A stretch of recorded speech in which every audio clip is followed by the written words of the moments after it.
मुंबई स्वप्नांची नगरी. इथं कोकणातली लाखो माणसं आपलं आणि आपल्या कुटुंबाचं पोट भरण्यासाठी येतात आणि हळूहळू या महानगराशी एकरूप होतात. असंच काहीसं घडलं रायगड आणि रत्नागिरीतल्या धनगर समाजातील बांधवांसोबत. यावर्षी दसऱ्याच्या शुभनिमित्तानं मुंबईत विखुरलेला धनगर समाज रमेशभाऊ ढेबे आणि तानाजी भाऊ कचरे यांच्या नेतृत्वाखाली एकत्र आला.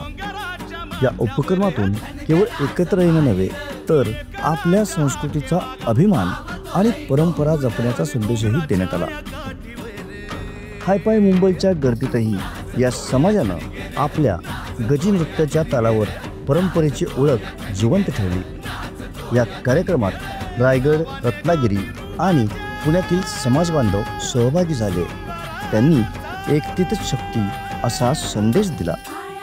दसरा म्हणजे चांगल्याचा वाईटावर विजय आणि या निमित्तानं एकत्र आलेला समाज हीच खरी एकतेची आणि संस्कृतीच्या जपणुकीची जिंक आहे.